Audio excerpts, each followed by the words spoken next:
Welcome to The Explainer. Today, we're diving into how some of these new AI tools can completely change the way you do research. Seriously, this is about going from someone who just finds links to someone who actually gets answers.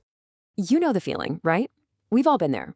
You start with one simple question, and an hour later, you're just drowning in a sea of browser tabs, half-read articles, and a bunch of dead ends. It's exhausting, and let's be honest, super overwhelming. But what if there was a totally different way to do it? So here's what we're going to cover in this explainer. We'll look at the old way versus the new way. We'll properly meet your new AI assistant. We'll explore its incredible research superpowers, but, and this is a big one, we'll also look at the use with caution label. Then we'll get into how to actually talk to your AI to get what you want. And finally, we'll think about the future of finding facts. All right, first up, let's contrast the old way of doing things with the new tools we have now. Because this isn't just some small update, it's a massive shift in how we find information. Okay, let's really break this down. A traditional search engine like Google is kind of like being handed a giant keyring to a massive library. You still have to go find the right doors, unlock them, find the right books, and then read everything to piece it all together yourself. An AI tool, on the other hand, is more like having a conversation with a librarian who's already read every single book and just gives you a direct summary. It's the difference between being given a list of paths and being handed a destination. So, how does this AI assistant actually work under the hood? To really master it, we first have to understand it. Let's quickly define a few key terms so we're all on the same page. First, we've got artificial intelligence, or AI. This is the big umbrella term. It's really all about building computer systems that can do things we normally associate with human brains. You know, like reasoning, learning from the past, and making decisions. But how does it learn all that stuff? Well, that's where machine learning comes in.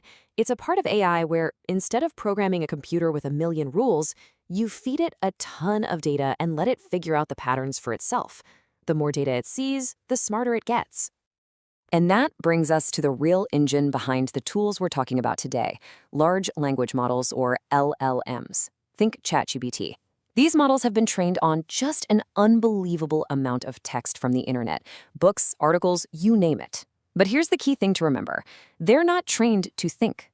They are trained to get incredibly good at predicting the next most likely word in a sentence. It's a very sophisticated pattern matching machine, not a thinking one. Okay, now that we've got the basic tech down, let's get to the really exciting part. What can this new assistant actually do for you when it comes to research? This is where things get pretty wild.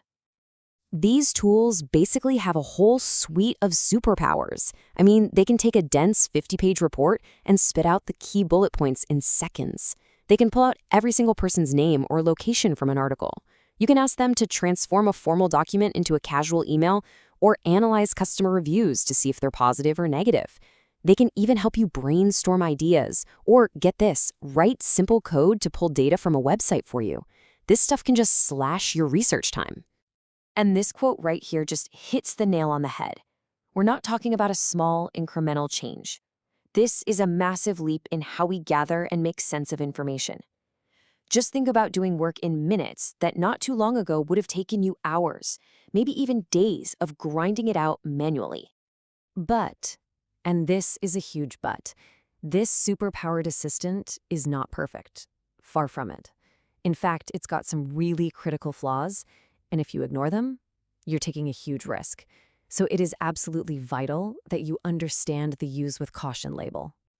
So that brings us to the million-dollar question. Can you trust it completely? The short answer is a hard no, and let me show you exactly why. This slide really breaks down the biggest problems. First up, you have hallucinations. This is when the AI just makes stuff up, but says it with complete confidence. There was a famous case where a lawyer used an AI for legal research, and it literally invented fake legal cases that got him in huge trouble. Second, there's bias. Since the AI learned from the internet, it can absorb and spit back out all the stereotypes and biases that are out there. Third, and this goes back to what we said earlier, it lacks real reasoning. It's just predicting the next word, not thinking logically. And finally, a lot of these models have a knowledge cutoff date, which means they might know nothing about major events that happened recently. And on top of all those technical issues, the legal side of things is a total minefield. I mean, who owns the stuff the AI generates? Well, the answer depends entirely on where you live. In the US, for now, you need a human author to get a copyright. In the EU, they're focused on making sure you disclose when AI is used. And in places like Canada and many others, it's still pretty much up in the air. So you have to be super careful about using this stuff for commercial work. Okay, so we know the powers and we know the pitfalls. How do we work around them to actually get good results? Well, it all comes down to the quality of your input. So let's talk about the art of writing a good prompt. Just look at the difference here. It's night and day. A super vague prompt like, what are some online recruiting tips, is going to get you a generic, basically useless list. But a detailed prompt that gives context, I have an online skincare shop in Canada, that gets you a tailored, actually helpful strategy. Specificity is everything. The best way to think about it is like you're giving instructions to a new assistant who is very, very literal. You have to be detailed. Give it context. Tell it what format you want, how long it should be. For big tasks, guide it by breaking the request down into smaller steps. And a really great trick is to give it an example of the output you want. And finally, don't expect to get it perfect on the first try. You have to experiment, see what it gives you back, and then tweak your prompt. So, where does all this leave us? Let's zoom out for a second and think about the big picture, the big takeaway for the future of research. And here it is. If you remember only one thing from this whole explainer, please let it be this. Your AI is an incredibly powerful tool to assist your intelligence, not to replace it.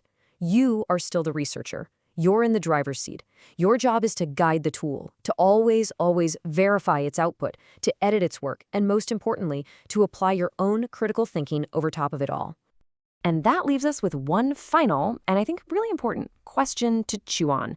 It's obvious these tools are only going to get smarter and more capable. So the challenge for us isn't just learning the tips and tricks to use them. The real challenge is figuring out how we use them to make ourselves smarter, to enhance our own critical thinking, and not just to, outsource it. So as our tools get smarter, how do we make sure we do too?